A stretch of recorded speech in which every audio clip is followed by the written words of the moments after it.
Hi, quilt friend. Thanks so much for joining me on my YouTube channel. My name is Lori Mendes. I'm a long arm quilter, quilt pattern designer, and founder of Soul Bloom Quilted Designs. And I'm also one of the designers in the Quilt Designers Collective. Let's get started talking about POTS. You might already know them as WIPs, or even UFOs. POTS are projects on the side. So by targeting your POTS, not only will you make room in your sewing space, but you're also going to release a hold on your creativity for future projects. We do this by finishing the ones that keep popping into our mind over and over again. I hope you enjoy the class today. I'm new to providing YouTube videos, so if you enjoy the class, please remember to like and subscribe.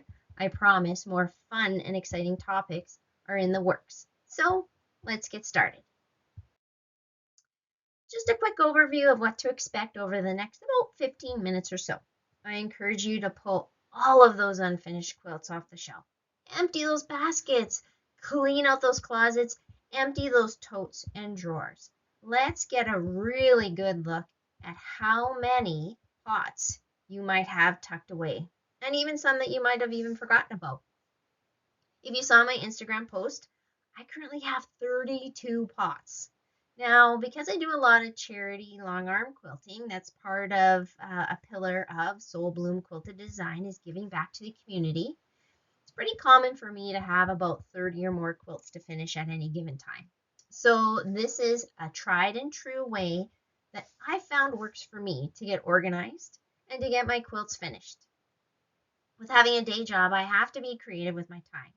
And so I'm going to walk you through that process, and we're going to go over it in detail. But first, what we're going to do is we're going to take an inventory. Then we're going to use that inventory to set some goals for ourselves to get those pots done and over the finish line.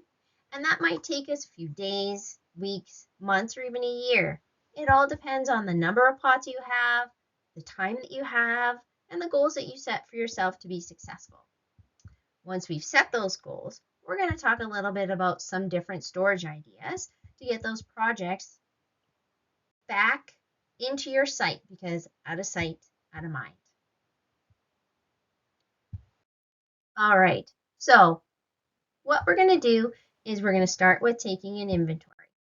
So what I've done is I've included this free inventory sheet. You should have received it in the email that you received this week.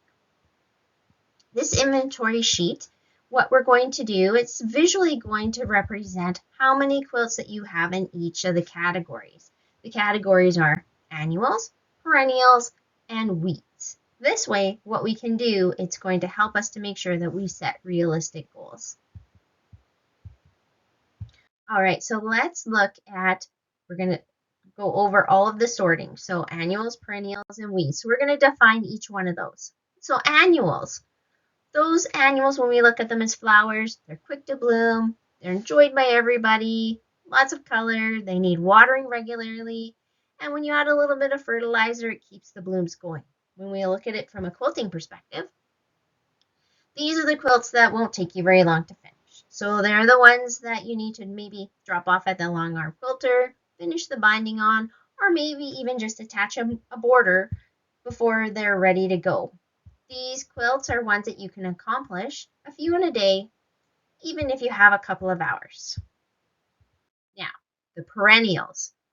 As a flower, they have a little bit of a longer growing season. The blooms last a little bit longer. They offer a wide variety of colors, and the flowers are generally a little bit more complex. So from a quilting perspective, these are the quilts that will take a little bit longer to finish.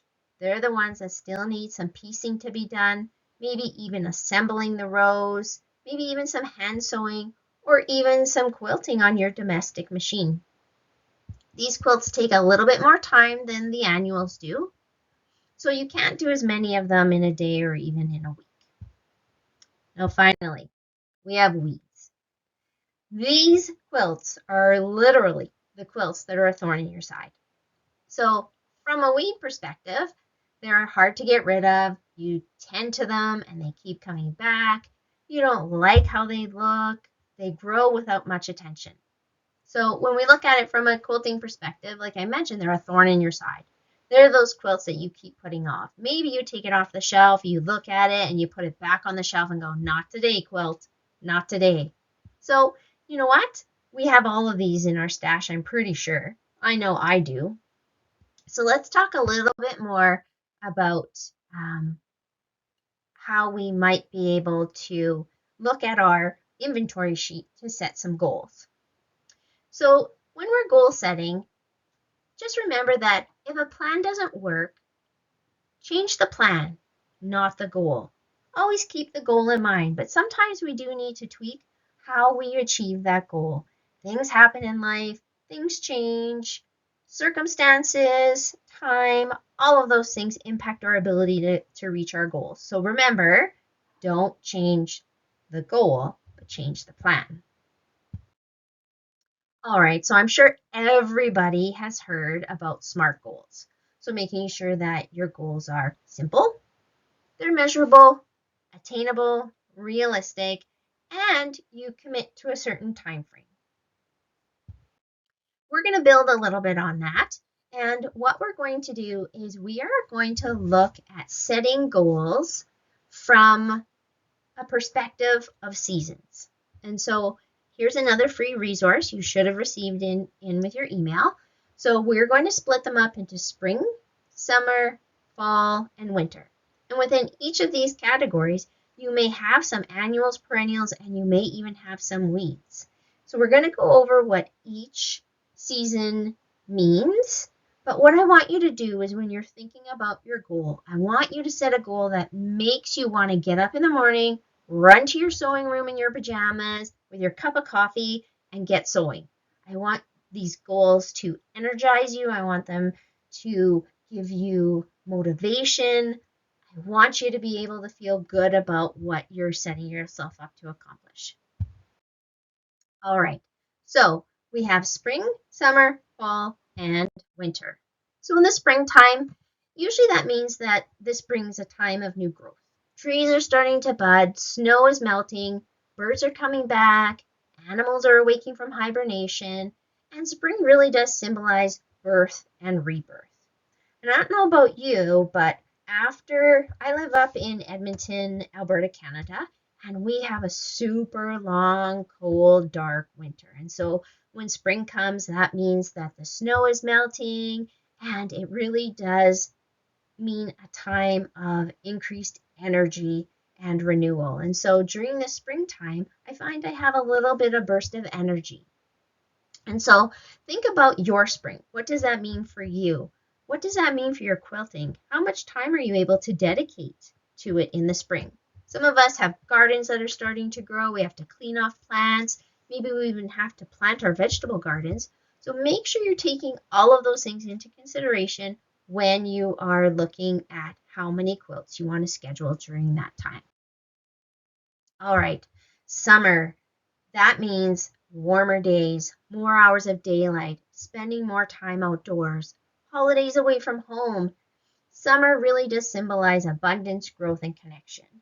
Often in the summertime, I know I find myself not quilting nearly as much as I would in some of the other months because I am outdoors. I am spending time with family and friends. I'm doing all of those really fun things. I often will come and quilt because my quilting machine and my sewing machine and all my fabric is in the basement where it's much cooler. So if we're having a heat wave, this is where I come to hide and this is where I come to sew. I know though when I'm setting goals for the summer, I'm not going to do a bunch of big projects because I know I'm not going to be successful. Summertime is a really good time for me to do some of those bindings, complete some of those rows, finish a few blocks, some of those tasks that really don't take me a lot of time because I want to be able to spend as much time as I can outdoors.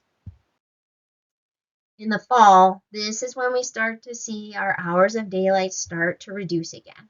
Weather's starting to get a little bit colder, leaves are changing color, people are spending less time outside, and fall symbolizes ripeness and maturity. So this is when we start to get ready for winter. We start to slow down that little bit. Sometimes we have a little bit more time. So this is often a time where I might even start a new project or even look at the quilts that I have in in my stash all of my pots to see, hey, are any of these good Christmas gifts for someone? Is this something that I could maybe donate to a charity?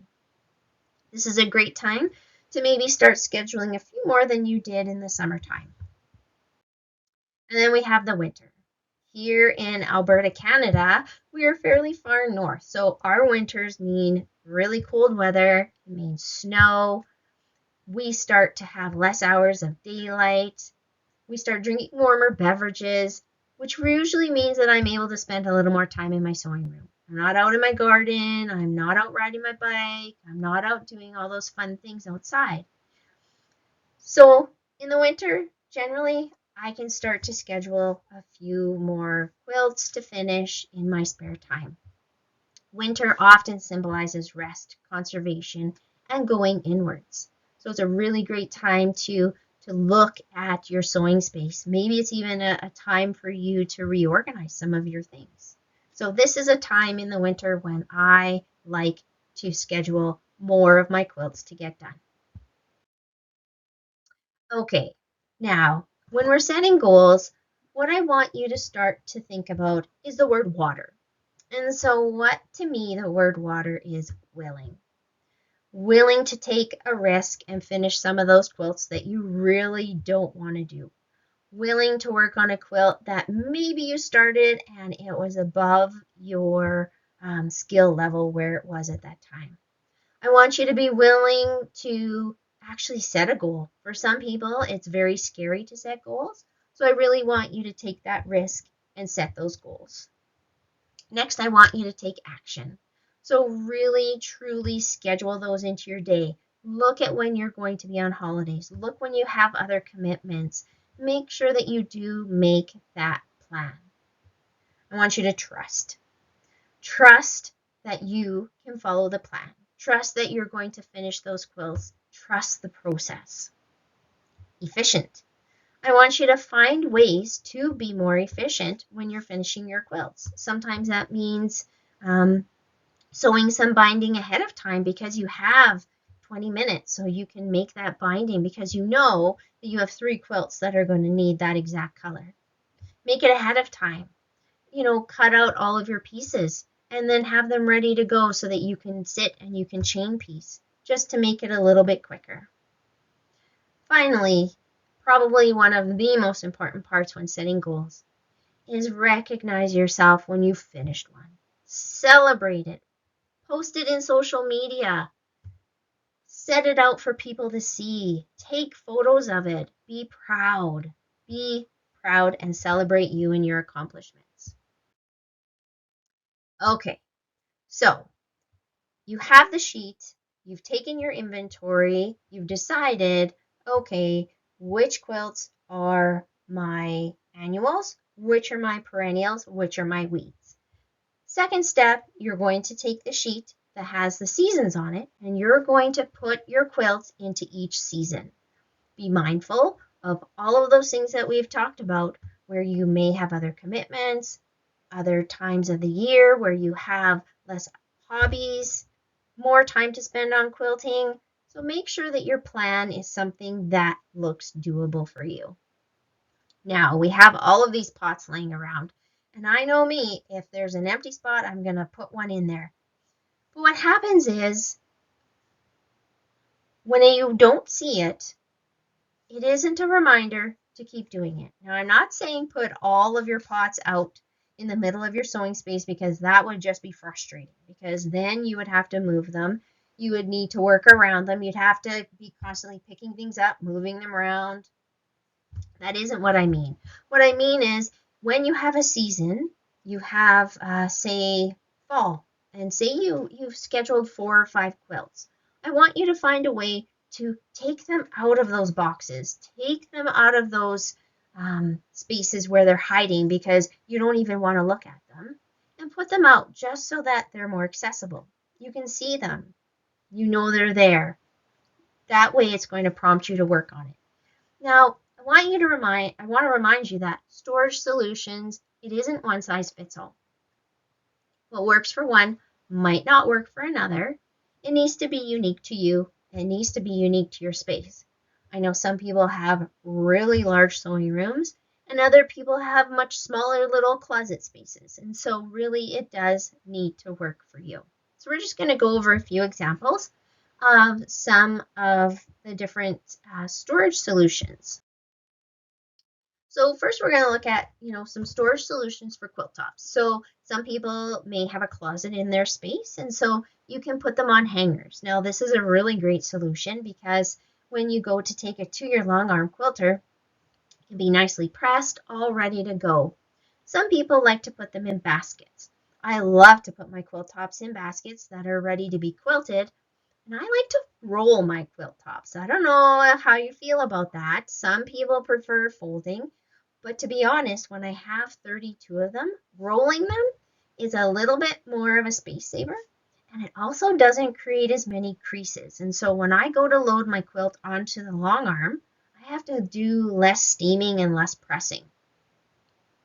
I also have some of my quilts in a cabinet. So some people I've seen have really pretty antique cabinets or dresser drawers, those types of things.